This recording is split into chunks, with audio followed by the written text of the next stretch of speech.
In this video, we will be discussing about receptor and ligand interactions.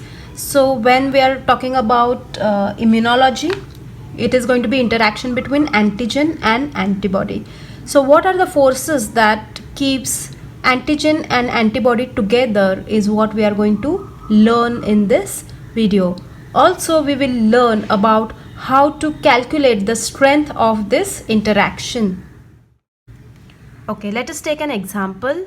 In this case, suppose this is a ligand molecule and this is the receptor molecule. So they are going to interact with each other with some kind of bonds, some kind of interactions. So these kind of interactions are similar as that of the linkages that enzyme use to bind to their substrates. So let us look for example. In this case, suppose one OH, that is hydroxyl group, is coming out, and here it is C double bond O is coming out. So what kind of interaction is going to be there between this H and O? It is going to be hydrogen bond. So let us name it as hydrogen bond.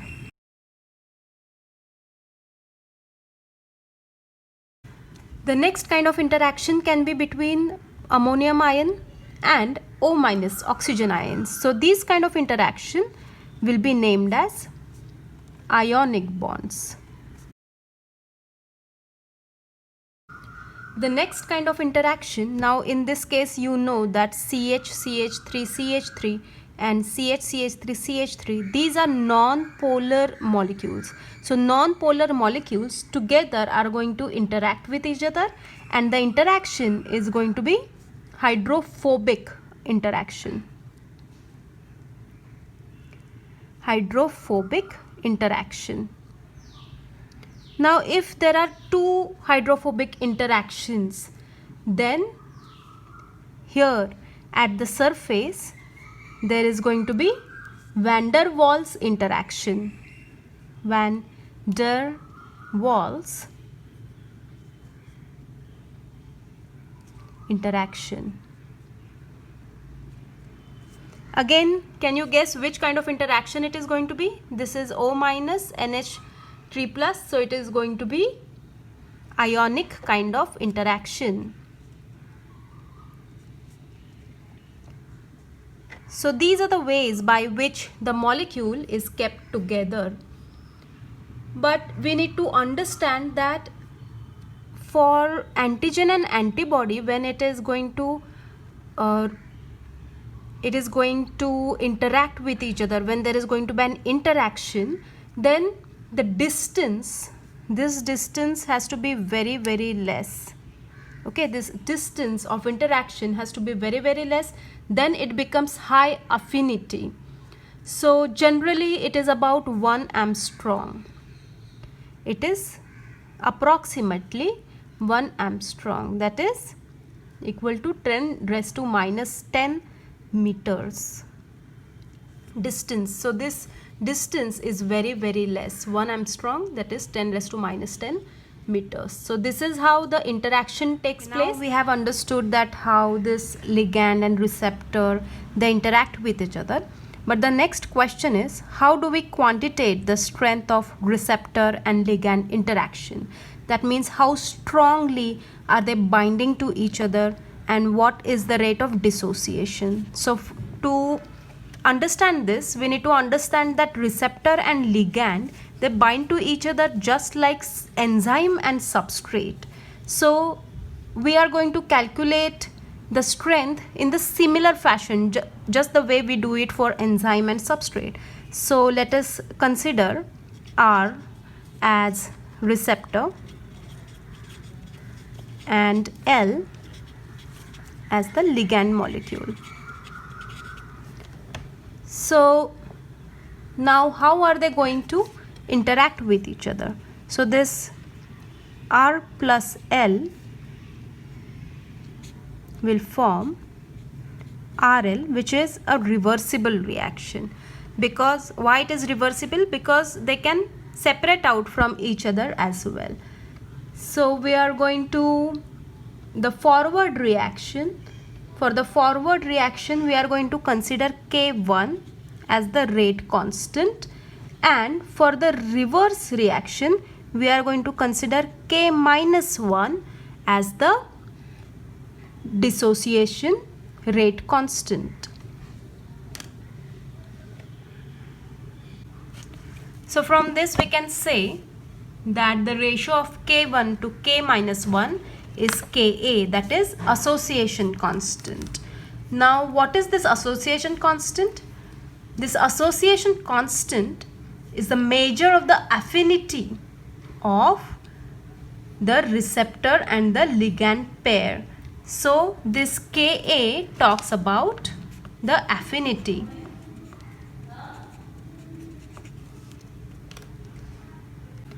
The association constant, that is Ka, is defined as the relationship between the concentration of reaction product, that is RL. What is the reaction product in this? RL. So this is the relationship between the concentration of the reaction product and the product of concentration of reactants. Which are the reactants? R and L. So it is the product of the concentration of the reactant. So the unit of this affinity will be per mole. How is it going to be per mole? Because this is going to be molar.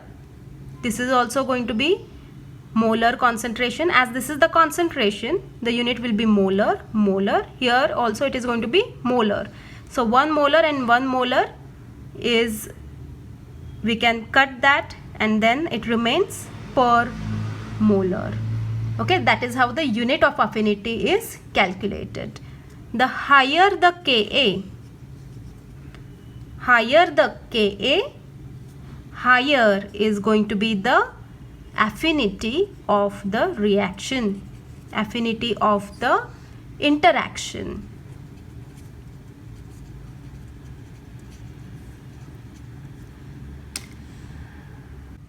The reverse of Ka, that is association constant, is Kd, that is dissociation constant, and it is often described as the interaction between receptors and ligands. How is that defined? Kd is equal to product of the concentration of reactant into the concentration of receptor and ligand divided by concentration of the substrate. Now if you consider the reverse reaction here, if you consider the reverse reaction, this is going to be the substrate and these are going to be the product. So Kd is the dissociation constant, the reverse reaction. So it is going to be written like this. Now what will be the unit of Kd? If you just observe here, the same way if we calculate, it is very easy for you to understand. The unit of dissociation constant is going to be in molarity, molar.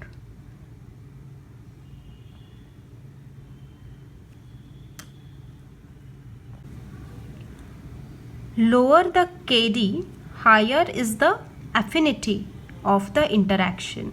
So if you want to justify this, lower the Kd, higher the affinity of the interaction, how can you do that? Suppose R is equal to the concentration of receptor is going to be equal to the concentration of RL.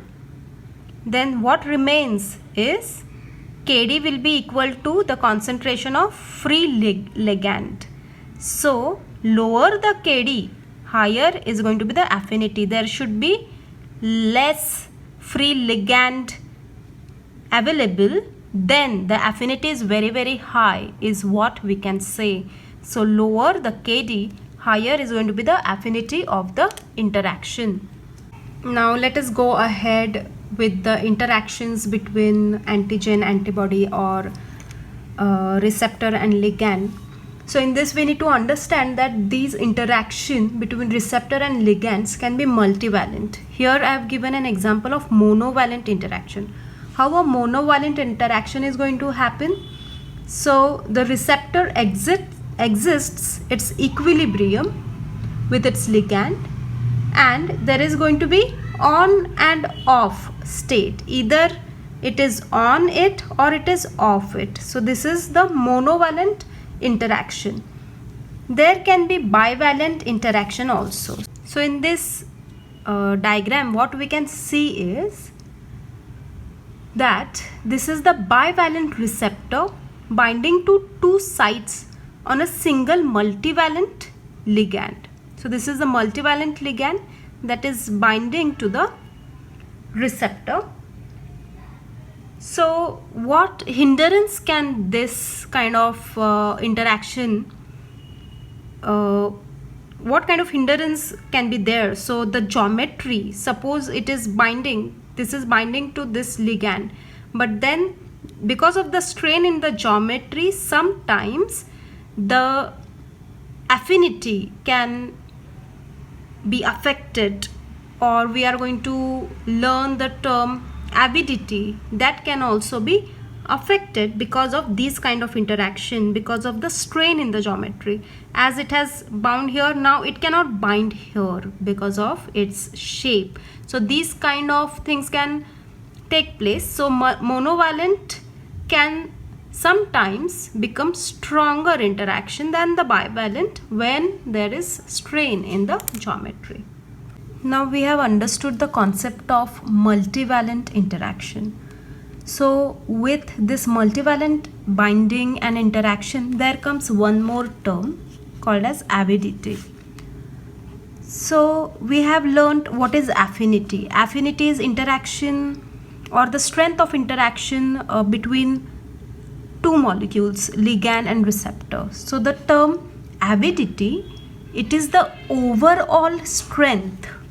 It is the overall strength of the collective binding interactions that occur during multivalent binding.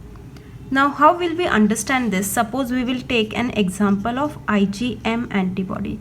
Now we know that IgM being pentamer, how many antibody antigen binding site it is going to have? It is going to have 10 AB sites.